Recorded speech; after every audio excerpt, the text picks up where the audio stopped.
Selamat datang kembali dalam kelas online Deep Learning Anti Ribet bersama kelasdahsyat.com. Kali ini kita akan membahas visualisasi materi berbasis Generative AI. Oke, siap-siap ya, karena materi kali ini benar-benar bisa mengubah cara kita semua mengajar selamanya. Coba deh, kita berandai-andai sejenak. Gimana rasanya kalau Anda itu nggak lagi dibatasi sama kemampuan menggambar? Setiap ide, ya ide apapun yang muncul di kepala, konsep yang rumit, skenario masa depan, metafora, semuanya bisa langsung jadi gambar yang keren banget buat di kelas. Kebayangkan, serunya bakal kayak apa? Kenapa sih visual itu penting banget? Ini bukan sekedar opini loh, tapi sains. Otak kita itu ternyata memproses gambar 60.000 kali lebih cepat daripada teks. 60.000 kali! Nah, ini tuh kayak kekuatan super yang sebenarnya bisa kita pakai buat bikin siswa lebih cepat paham di kelas. Tapi muncul pertanyaan nih, apa semua gambar itu sama aja kekuatannya? Apa cukup dengan nempelin gambar bunga di pojokan slide atau foto pemandangan yang asal comot aja? Tentu jawabannya nggak sesimpel itu. Ada level yang lebih dalam lagi. Nah, disinilah perbedaannya. Ada visual yang sifatnya cuma jadi hiasan cantik, pasif ya, cuma bikin tampilan jadi manis aja. Tapi ada jenis visual yang lain, yaitu pemantik diskusi. Ini yang aktif. Sengaja dibuat untuk, memprovokasi pikiran, mancing pertanyaan, dan akhirnya menyalakan obrolan seru di kelas. Inilah tujuan utama kita. Ya, tentu aja. Kita semua tahulah ya tantangannya. Bikin gambar yang benar-benar bisa memantik diskusi itu, nggak gampang. Butuh waktu, butuh skill desain, dan ujung-ujungnya seringkali kita cuma habis waktu buat nyari gambar yang pas di internet, tapi nggak ketemu-temu. Ini masalah nyata buat kita, para pengajar. Tapi, disinilah ceritanya jadi seru. Lupakan semua rasa khawatir soal saya nggak bisa gambar. Anda sama sekali nggak perlu jadi seniman, nggak perlu jadi desainer buat bikin visual yang dahsyat. Serius, era itu udah lewat. Intinya di sini, gimana kalau kita lihat peran kita dengan cara yang baru?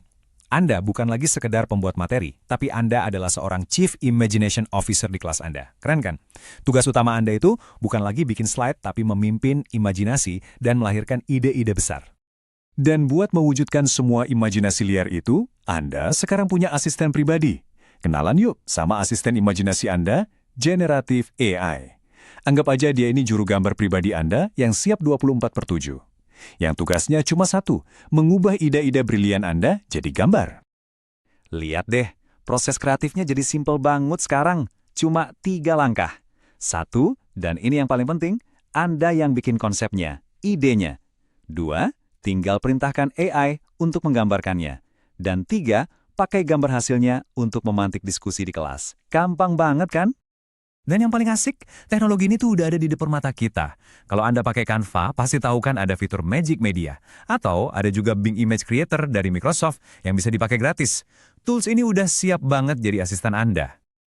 Oke, cukup teorinya. Biar lebih kebayang, yuk kita langsung lihat aja contohnya di skenario kelas yang nyata. Misalkan, kita lagi ngajar soal lingkungan. Daripada pusing cari gambar, Anda tinggal kasih perintah imajinatif ke AI. Misalnya, buatkan gambar kota masa depan yang modern, tapi sama sekali tidak memiliki pohon. Perhatiin deh, perintahnya itu tentang sebuah konsep, sebuah ide provokatif, bukan soal teknis menggambar. Dan lihat hasilnya. Dari satu gambar ini aja, pintu diskusi langsung terbuka lebar-lebar. Kita bisa ngobrolin soal dampak lingkungan, soal kualitas hidup di kota, soal inovasi teknologi, bahkan sampai ke hubungan antara manusia dan alam. Semua obrolan mendalam ini lahir cuma dari satu perintah imajinatif tadi. Jadi, ini dia kesimpulan utamanya. Ingat peran baru Anda.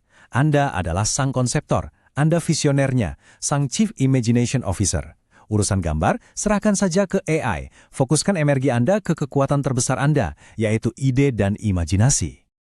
Nah sekarang pertanyaannya kembali ke Anda. Dengan kekuatan baru ini di tangan Anda, kira-kira imajinasi provokatif apa nih yang bakal Anda hidupkan pertama kali untuk menyalakan diskusi hebat di kelas Anda selanjutnya?